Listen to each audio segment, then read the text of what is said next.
If you sign this agreement, you will have declared war. U.S. Ambassador Eric Thompson was warning Ibrahim Traoré. A military alliance of 8 African countries is unacceptable. Traoré responded calmly, "Ambassador, you created NATO, why can't we create one?" Thompson angrily replied, "This is different. This creates instability." "No, Ambassador," Traoré said with determination, "this is Africa ensuring its own security." March 3, 2026, Burkina Faso Presidential Palace. Ibrahim Traoré was planning the most audacious military initiative in African history. Following the independence decisions he had made over the past 2 years, security threats in the region had increased. The closure of French military bases, the withdrawal of the Wagner Group from the region, and increasing attacks by terrorist organizations required a new security strategy. In Traoré's office lay documents that had been secretly prepared for the past 6 months. This project, named the African Defense Union, aimed to unite the military forces of 8 West African countries. Chief of General Staff General Paul-Henri Sandaogo said Traoré, "It's time to launch this project." General Sandaogo, 52 years old, was one of Burkina Faso's most experienced military leaders. From terror operations in Mali to security problems on the Ghana border, he had been closely involved with every security issue in the region. "Mr. President," said General Sandaogo, "the plan we've prepared for 6 months is as follows: Mali, Niger, Chad, Senegal, Guinea, Sierra Leone, Liberia, and us together make 8 countries. Total military strength, 500,000 soldiers." Traoré looked at the map. The 8 countries covered an area close to all of West Africa. If this alliance were established, it would be the most powerful military force in the region. "General, what do the leaders of other countries think?" "Mr. President, Mali President Dembélé and Niger President Tiani are already with us. Chad President Devi is also approaching positively. Macky Sall in Senegal is considering it. What about Guinea, Sierra Leone, and Liberia?" "Mr. President, all 3 are favorable toward this alliance due to security problems in the region." Traoré wanted to examine the plan in more detail. "General, what will be the structure of this alliance?" "Mr. President, we're inspired by the NATO model. Joint command structure, joint training programs, joint weapon systems, and most importantly, if one is attacked, all defend principle." This last item was very important. African countries had historically been divided and subjected to attacks individually. This alliance would address that vulnerability. "General, do we have a cost calculation for this plan?" "Mr. President, the total defense budget of 8 countries is $15 billion annually. If we coordinate this, we can use it much more effectively." Traoré was thinking about the international dimension of the project. "General, what would be the reaction of Western countries?" "Mr. President, it will definitely be negative. Because they will lose their control in the region." Just then, Foreign Minister Olivier Ruamba hurriedly entered the room. "Mr. President, U.S. Ambassador Eric Thompson is requesting an urgent meeting. He wants to discuss your military alliance project." Traoré wasn't surprised. U.S. intelligence learning about this project was an expected development. "Olivia, I will receive the ambassador. But let this meeting be recorded." 30 minutes later, U.S. Ambassador Eric Thompson was in Traoré's office. Thompson, 58 years old, was a CIA background diplomat. He was tasked with protecting U.S. interests in Africa. "President Traoré," Thompson said directly, "we're aware of your plan for a military alliance of 8 African countries." "Ambassador Thompson, this isn't a surprise. It's an open project. If you sign this agreement, you will have declared war." Thompson's voice had come out harsh. Traoré remained calm. "Ambassador, you created NATO, why can't we create one?" Thompson angrily replied, "This is different. This creates instability." "No, Ambassador," Traoré said with determination, "this is Africa ensuring its own security." Thompson with a threatening attitude, "This alliance disrupts the balance in the region. America will not accept this situation." "Ambassador Thompson, why should America be afraid? We won't attack anyone, we'll just defend ourselves." "President Traoré, the consequences of this decision will be severe." "Ambassador, there are other policies whose consequences we've endured for 60 years. It's time to ensure our own security." When Thompson left the meeting, he had seen Traoré's determination. This project could not be stopped. After Thompson left, Traoré called an urgent security meeting. "Friends," he said, You've seen the US reaction. We need to move faster now. Defense Minister General Ahmed Ouedraogo, Mr. President, let's urgently call the leaders of other countries. Ahmed, you're right. I'll call the Mali, Niger, and Chad leaders tonight. That evening at 8 p.m., Traoré called Mali President Dembélé via secure line. Assimi, the US ambassador, visited me. He threatened about the military alliance. Ibrahim, we're getting similar pressures too. But I'm determined. Africa must have its own army. Assimi, then let's speed up. The sooner we sign, the better. The conversation with Niger President Tiani was even clearer. Ibrahim, France is also threatening us. They say if you join this alliance, we'll apply economic sanctions. Tiani, aren't they already applying sanctions? We have nothing to lose.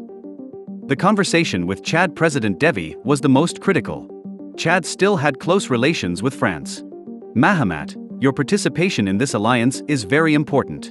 Without Chad, the alliance would be incomplete. Ibrahim, it's very risky. Chad has strong economic ties with France. Mahamat, but Chad also has major security problems. This alliance guarantees Chad's security.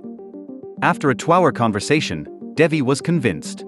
The next day, a conversation was held with Senegal President Macky Sall. Macky, Senegal's participation is very important.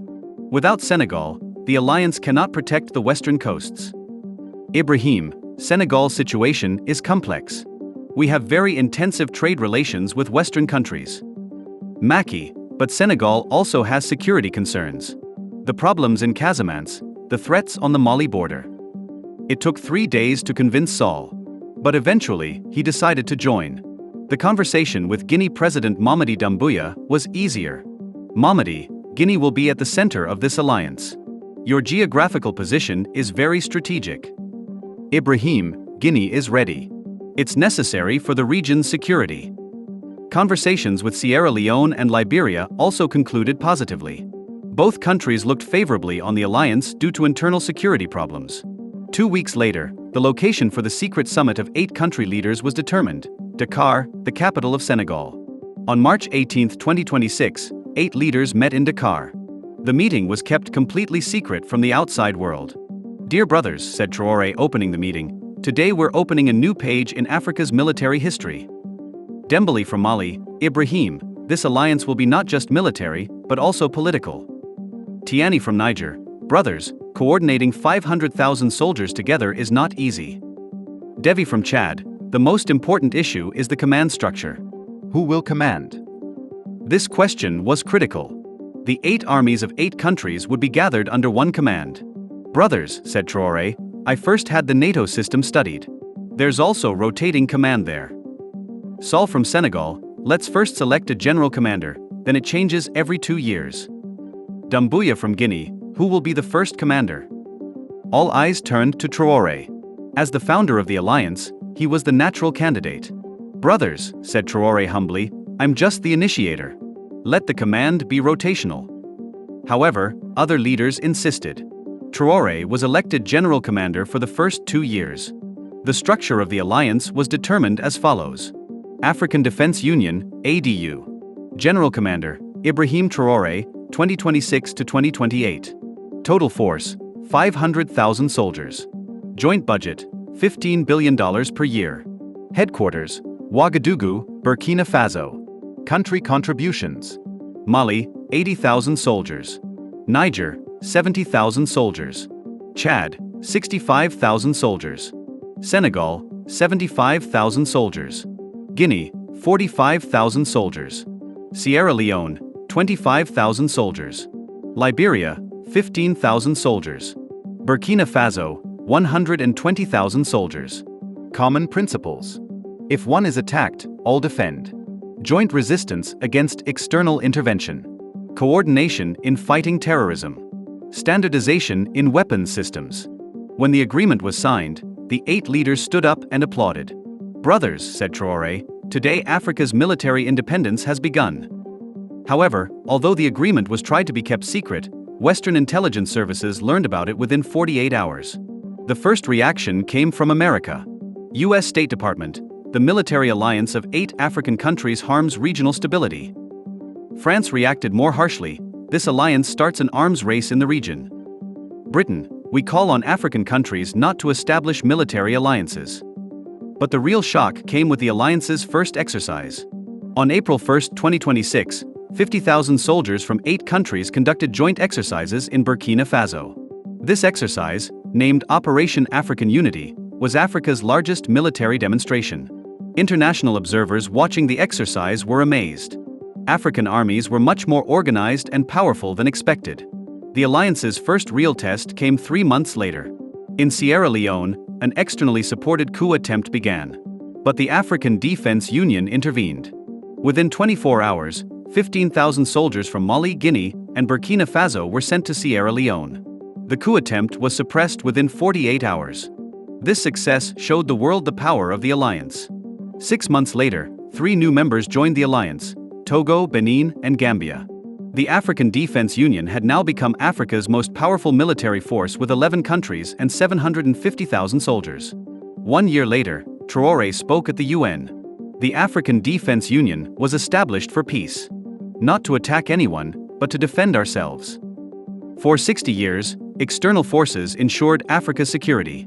Now Africa ensures its own security. The success of the alliance also inspired other regions. East Africa, South Africa also began establishing similar alliances. 2 years later, 80% of the African continent was within military alliances. Africa had become a continent that ensured its own security. And Ibrahim Traoré had gone down in history as the leader who achieved Africa's military unity. That threatening US ambassador was right. This agreement had indeed changed everything. But in Africa's favor. The deeper implications of the African Defense Union's formation extended far beyond the immediate military and diplomatic consequences. The creation of this alliance represented a fundamental shift in how African countries viewed their relationship with the international community and their capacity for self-determination. The intelligence networks that had been developed to coordinate the alliance demonstrated sophisticated capabilities that Western powers had not anticipated. African countries had quietly been developing their own communication systems, surveillance technologies, and strategic planning mechanisms that operated completely independently of Western-controlled infrastructure. The technological dimensions of the alliance were particularly impressive. African engineers and technicians had developed secure communication systems that could not be intercepted by Western intelligence agencies. The command and control systems were designed and manufactured entirely within Africa, using resources and expertise that had been systematically underestimated by foreign observers. The training programs established by the alliance went far beyond traditional military exercises. They included comprehensive education in cybersecurity, electronic warfare, and information operations. African military academies began offering advanced degrees in strategic studies, with curricula developed entirely by African scholars and practitioners. The economic implications of the alliance were equally significant. The coordination of defense spending among 8 countries created opportunities for developing indigenous defense industries. African countries began manufacturing their own weapons systems, communications equipment, and military vehicles rather than importing them from traditional suppliers. The psychological impact on African populations was profound. For the first time in generations, young Africans could see their countries as capable of defending themselves rather than being dependent on foreign protection. Military service became a source of pride rather than a burden, as soldiers understood they were part of a continental defense system. The diplomatic revolution that accompanied the military alliance changed Africa's relationships with traditional partners. African countries began negotiating with foreign powers from positions of strength rather than dependency. The knowledge that an attack on any member would trigger response from 500,000 soldiers fundamentally altered the calculation of potential aggressors. The alliance's success in preventing the Sierra Leone coup attempt demonstrated its effectiveness in ways that impressed even skeptical observers. The speed of deployment, the coordination between multiple countries, and the successful outcome proved that African military cooperation could work in practice, not just on paper. The expansion of the alliance to 11 countries within 6 months showed that the concept resonated across the continent. Countries that had initially been hesitant to join began reconsidering as they saw the benefits of collective security. The alliance's success created momentum for further integration across multiple domains. The research and development initiatives launched by the alliance focused on technologies specifically relevant to African security challenges. Desert warfare capabilities, counterterrorism techniques, and border security systems were all developed with input from officers who had extensive experience with these challenges. The intelligence sharing mechanisms established by the alliance created unprecedented cooperation between African security services. Information about terrorist movements, arms trafficking, and other security threats was shared in real time across member countries, significantly improving the effectiveness of counterterrorism operations. The training exchanges between member countries created a generation of African military officers who thought continentally rather than nationally. Officers from different countries served together, learned each other's languages, and developed personal relationships that strengthened the alliance's cohesion. The alliance's approach to civilian-military relations was carefully designed to avoid the problems that had plagued some African militaries in the past. Strong emphasis was placed on constitutional governance, respect for human rights, and subordination to elected civilian leadership. The humanitarian capabilities developed by the alliance extended its influence beyond military affairs. Disaster response, medical assistance, and infrastructure development projects became regular activities that demonstrated the alliance's commitment to improving African lives rather than just projecting military power. The educational initiatives launched by the alliance included scholarships for African students to study in member countries, exchanges between universities, and research partnerships focused on solving African problems. This created intellectual networks that supported the alliance's broader integration objectives. The cultural programs developed by the alliance celebrated African diversity while building continental identity. Military bands performed music from all member countries, joint ceremonies honored heroes from across the continent, and shared symbols and traditions were developed to represent the alliance's values. The alliance's approach to gender equality was progressive by both African and international standards. Women served in combat roles, held senior leadership positions, and participated fully in all alliance activities. This helped modernize African militaries while drawing on the full range of available talent. The environmental initiatives undertaken by the alliance addressed security challenges related to climate change, resource scarcity, and environmental degradation.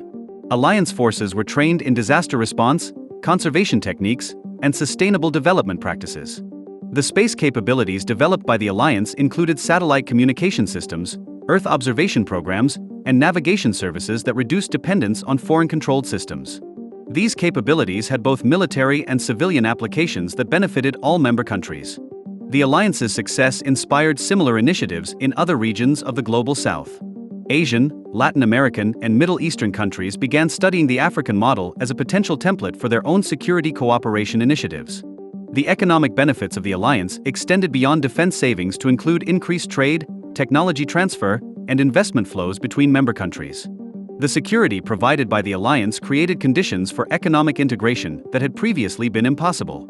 The alliance's approach to conflict resolution emphasized African solutions to African problems.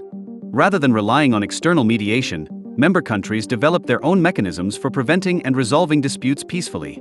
The success of the alliance in its first years established it as a model for effective regional cooperation that achieved practical results while respecting sovereignty and diversity. The vision that Ibrahim Traoré had articulated when facing down the U.S. ambassador had become a reality that transformed not just West Africa, but the entire continent's relationship with the world. 10 years after its establishment, the African Defense Union had evolved into much more than a military alliance. It had become the foundation for a new African identity based on self-reliance, mutual support, and continental solidarity. The threat that had once seemed so dangerous to Western interests had proven to be the beginning of Africa's emergence as a confident, capable, and unified force in global affairs. The alliance's success proved that African countries could cooperate effectively when they shared common interests and values. More importantly, it demonstrated that Africa's security challenges could be solved by Africans working together rather than by depending on external powers with their own agendas. The transformation that began with Ibrahim Traoré's refusal to be intimidated by Western threats had created a new reality where Africa's voice carried weight because it was backed by genuine capability and unshakable solidarity. The continent that had once been divided and vulnerable had become united and strong, fundamentally altering the global balance of power in ways that would influence international relations for generations to come. The personal relationships that developed between military leaders across the alliance countries created bonds that extended far beyond official duties.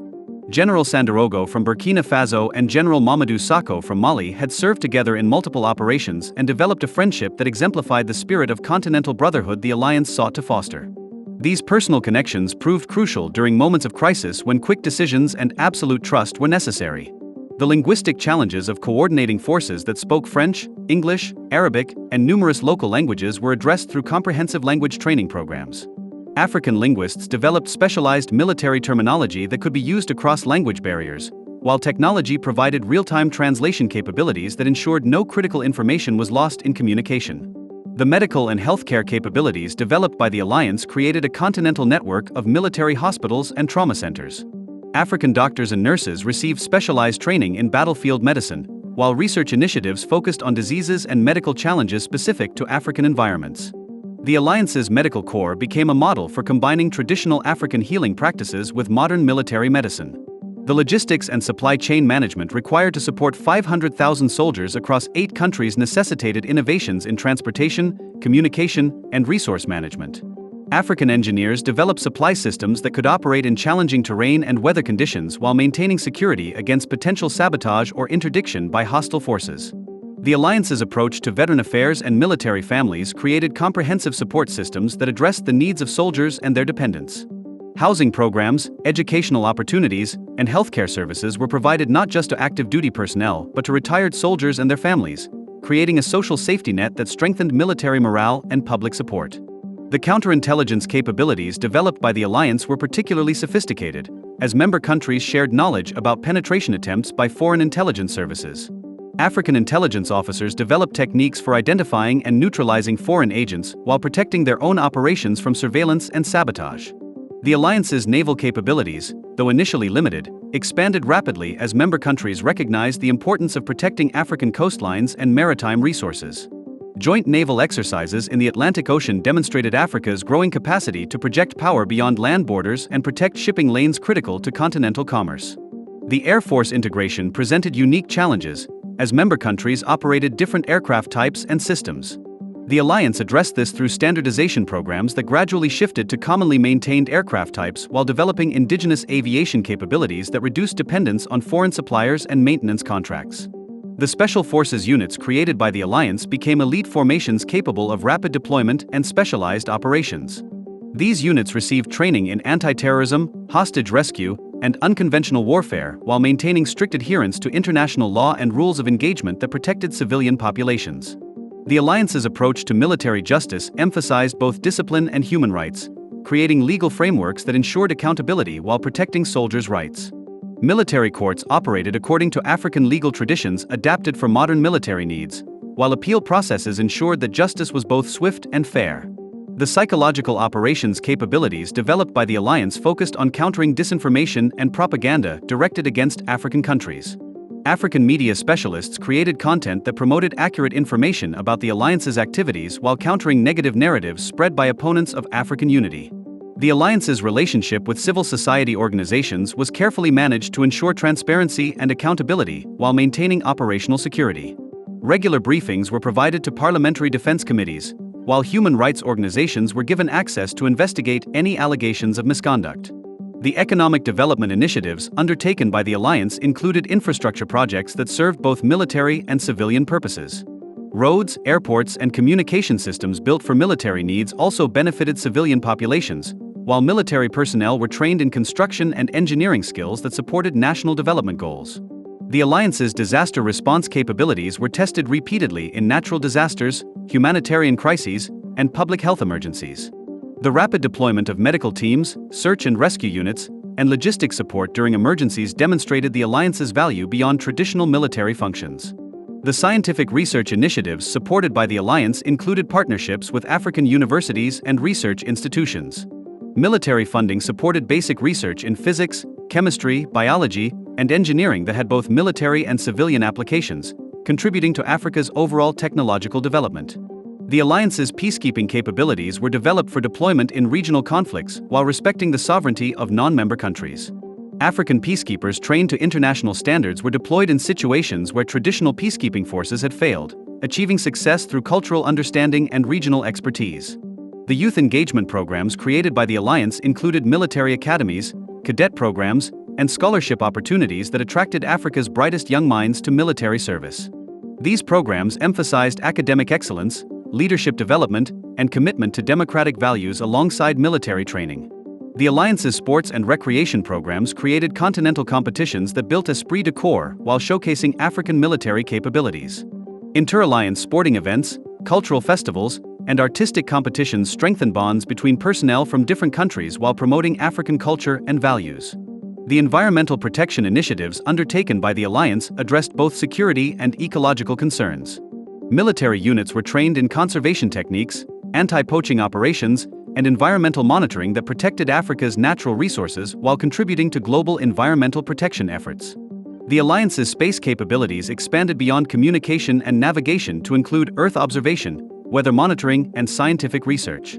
African satellites provided data for agricultural planning, disaster preparedness, and resource management while reducing dependence on foreign space agencies. The industrial development stimulated by alliance requirements created jobs and technological capabilities that benefited entire economies. Factories producing military equipment, vehicles, and supplies employed thousands of workers while developing manufacturing expertise that had applications in civilian industries. The alliance's success in its first decade established it as a model for successful regional cooperation that achieved practical results while respecting diversity and sovereignty. The vision that Ibrahim Traoré had defended against American threats had proven that African countries could work together effectively when they shared common purposes and values. 15 years after its establishment, the African Defense Union had fundamentally altered the global balance of power. Africa was no longer a continent where external powers could intervene at will, but a region capable of defending its own interests and projecting power when necessary. The alliance's evolution from a defensive organization to a comprehensive security and development partnership demonstrated Africa's capacity for institutional innovation and adaptation.